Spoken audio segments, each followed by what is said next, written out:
This hour, Ukrainian officials are suggesting that Kyiv has agreed the terms of a minerals deal with the US and could sign it as early as Friday when President Zelenskyy is in Washington. His American counterpart has demanded that Ukraine give the United States access to its rare earth minerals to compensate for the billions of dollars worth of wartime aid it has received. Ukraine had asked for security guarantees from the US as part of any agreement. Let's get some more details now from Fraser Jackson. He's our correspondent in Washington. Fraser, it appears we are very close now to getting a deal over the line here. What more do we know at this stage?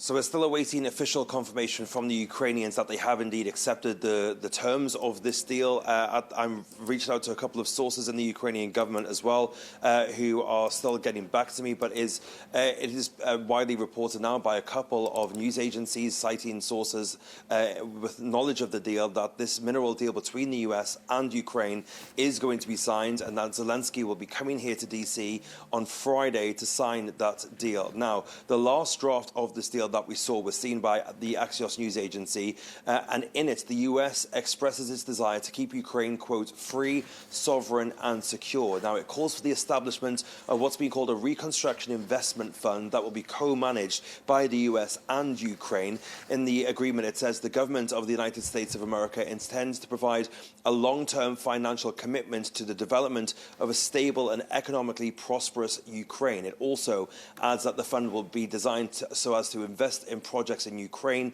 and attract investments to increase development in Ukraine as well, especially in areas like mining and ports as well. But it also suggests that the US will recoup some of its expenditure that has been related to defending, reconstructing and returning Ukraine to its pre-war condition.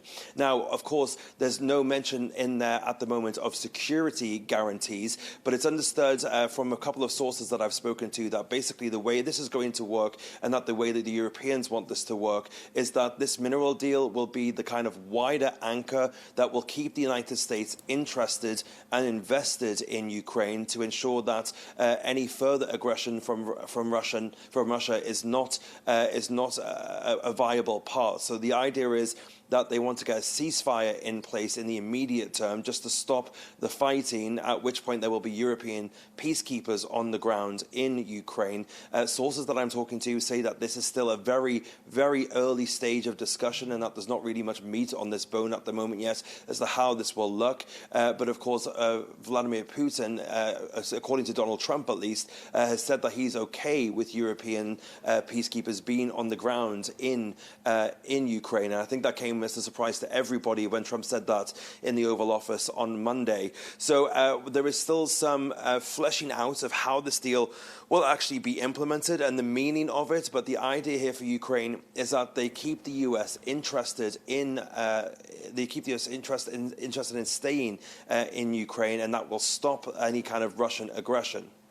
Separately then, Fraser, the Kremlin is saying that it sees potential for cooperation with the US on developing Russia's large reserves of strategically important rare earth minerals. What more do we know about that at this stage? Well, the Kremlin is, of course, trying desperately to rekindle some kind of relationship with America. Of course, you can see that from the rhetoric that the Kremlin has been using over the last couple of days, especially when they met with the US in Riyadh, saying it was the meeting of two great powers. Well, the Russians are trying now to kind of appeal to the businessman mind of Donald Trump, which, of course, many people will know as his kind of default setting, the real estate developer, the business dealer. That is what he prides himself on more than anything.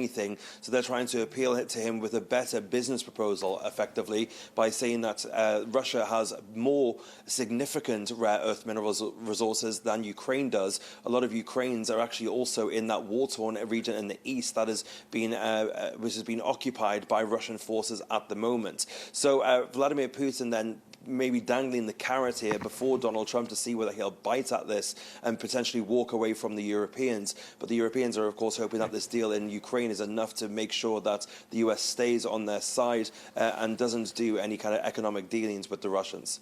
Fraser, thank you so much for joining us with all of that detail. That's our correspondent in Washington, Fraser Jackson. Well, he's